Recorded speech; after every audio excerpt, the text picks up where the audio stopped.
So we're entering the second half of the competition. So can you give us your thoughts on the first half and moving forward, how will you go about the campaign? Well, the weekend was brutal in that we were just going all out with the house visits, visiting the coffee shops and doing all the cycling rideabouts and then at MRT stations, and then in the evening at the rallies, just trying to reach out to as many of the voters as we can. So that's been a very productive weekend, very tiring. So as we enter the final stretch, we're going to continue to do this, not even just pick it up. Today is a holiday, so we want to make sure that we continue to get out there and reach out to as many of the residents as we can. The message that we want to get across is that there's some very real concrete programs that we have in store for the residents at Bukit Batok, and this will benefit them in terms of raising the quality of life and making sure that we that they understand what we're trying to do for them. For example, if you're talking about people who are very worried about their financial situation right now, their economic situation right now, we've got a team of experts in place. And if they do actually get into financial difficulties, come and see us. And then we can actually help out in terms of just trying to see how they can better manage their finances and refer them to places where perhaps maybe even be able to get some help. And in Parliament, this is what we need to push for. You know that no matter how Mr. Murali now talks about trying to get jobs for people, if there are no jobs at the national level, where are you going to place these people at Bukit Batok? So for us, it's making sure that there's a safety net. So in Parliament, if I'm elected, I'm going to push very hard for the retrenchment insurance scheme. And you have PAP MPs even thinking about this as well. We need to work with them. And there are also WP MPs who want to actually start talking about these schemes. Get together. It doesn't mean that just because we're from different parties we cannot work together. That's not true. MPs who think along the same lines on some of these schemes, bring them together, and I think we can do something to help the retrenched people. So for the various plans that you shared with us, also during the rally yesterday, there was some... Laurie is there. So is it going to... It's okay. Should we just walk closer? So there were some plans like for example the huts for Bukit Batok. So has any residents actually came up and expressed their interest? Do you have some rough numbers? Yes, we have had people tell us in the coffee shops and everything, they've seen us and they said, look, hey, we're very online as well, and they've seen and told us that they do appreciate what we're trying to do, and they think that Hearts for Bukit Batok is a very good initiative.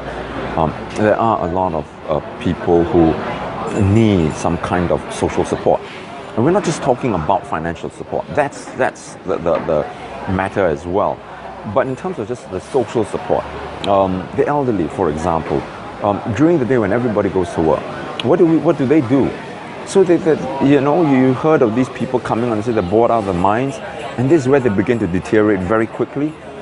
If their quality of life, if they continue to keep mentally active.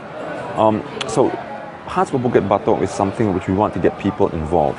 And not just get professionals and you contract it out. No, the community must come in and care for the people around them. That's how you build up the community, the kampong spirit, and get people involved in looking after each other. I think that's something that's dearly lacking in Singapore. That whole heart, that compassion that we have for each other. I think that's hugely important, and I'd like to start that in Bukit Batok. Any rough numbers as to the number of families which are indicated interest in the plan will take part as well? Well, it's something which we need to get out and make sure that people know of these programs. And right now, I think it's beginning that they're slowly beginning to become aware. But it's early stages yet. So we want to continue to make sure that we get them to know concretely what they can do, and all the specifics. They'll take time to digest and see how they can be part of this program.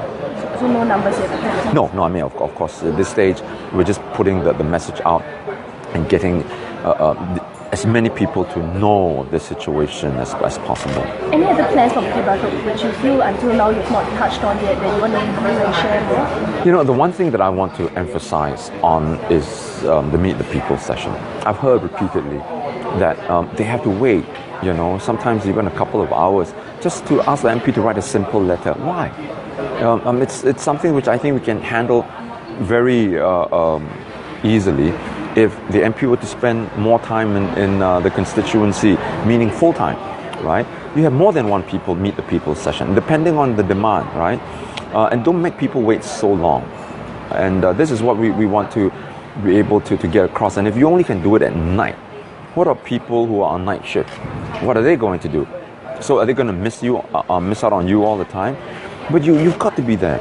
And if you have to stay behind so that people who are work during the day can come in the evening to see you, then so be it. But people who work at night want to come and see you in the day, you've got to be there as well.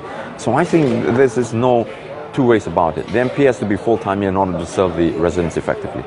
咱们跟事实Chinese now，现在我们要进入就是整个选战的下半场，所以针对可能前半场跟后半场你的选战，就谈谈你的感想，还有接下来你打算怎样继续奋战？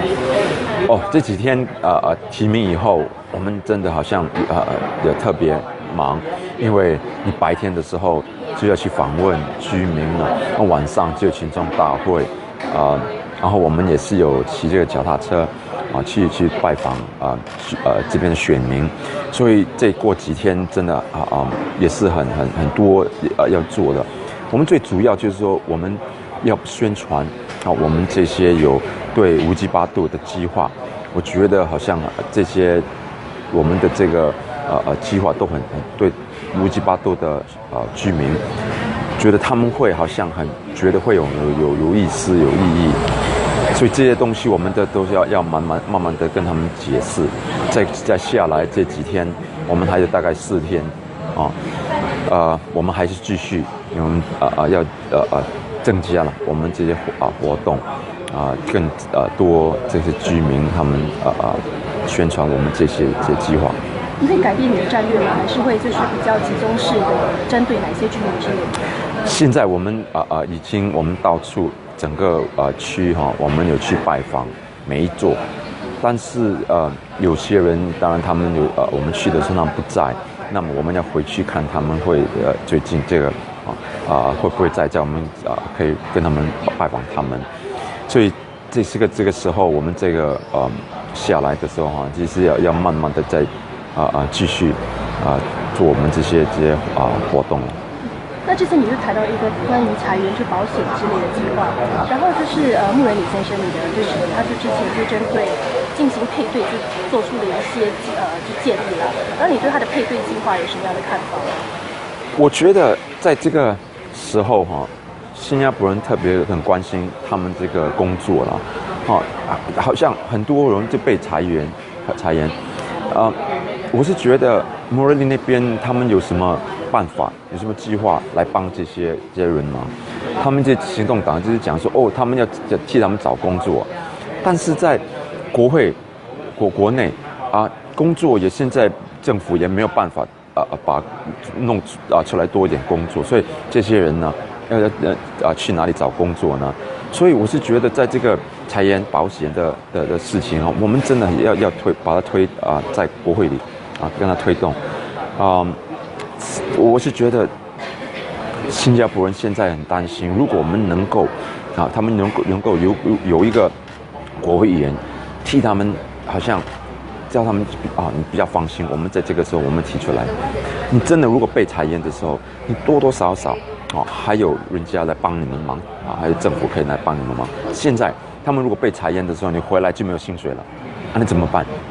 你的家里的这个什么都要还是要付，小孩子他们还是念书还要吃饭那人家就会对这个很担心，所以我们就有办法来帮忙那样子，所以是鼓励说大家来支持投我们民主党票。你之前是针对58个的一些计划就做出了宣布，所以有什么进展吗？然后居民对你来说是什么样的反应？就针对你的计划？我觉得他们现在还是很我们感觉啦会很鼓励啦，因为他们有跟我们讲说，他们觉得这些计划他们以前没有听过，所以如果我们能够做到的他们也是会好像很高兴，尤其是这边的老人家，他们每天都在家里的时候，有时候没有钱没有钱花，要去哪里呢？要做什么呢？他们整天待在家里，他们觉得好像很闷、很寂寞那样子，对不对？然后就想到没有办法，只有一条路就要走，要自杀。我是觉得这样子很可怕的一件事情，所以我觉得我们当那个国会议员不只是在市政理事会的时候只是在那边做事那个我真的觉得很重要。除了那个以外，我觉得这些我们这些居民我们就要照顾他们的 quality of life， 这个觉得很重要。所以我们要想办法，怎么好像给他们在白天的时候有一些活动，他们比较有做一些事情的头脑就不会好像就这样往不好那边在想。所以在这个方面呢，我觉得那老人家他们就觉得我们这节目了，这个计划，他们会好像很喜欢那样子，很有信心那样子。那有什么具体的计划，就是能够帮助他们多活动之类的？他们好像在家里的时候，对不对？晚上的时候，对了，就有他们的亲戚啦，就小孩子才会回来。白天呢，去哪里呢？所以我是觉得这个国会议员如果你白天你在你自己的办公室在做事就把它丢在一边，在这里，有什么用所以我是觉得你在这个国会议员当全职的你才有时间。白天的时候，你是想说我们要想办法如果有时候也是带他们出去玩一下子，还是什么，让他们天的时候还有比较有活动，才不会头脑想东想西那样子啦。The go actually made a comment on this marine parade about an hour ago to take a look and maybe some comments about this. Yeah, we will, if there's anything, we will take a look at it. So, do you have any comments? I haven't seen it yet.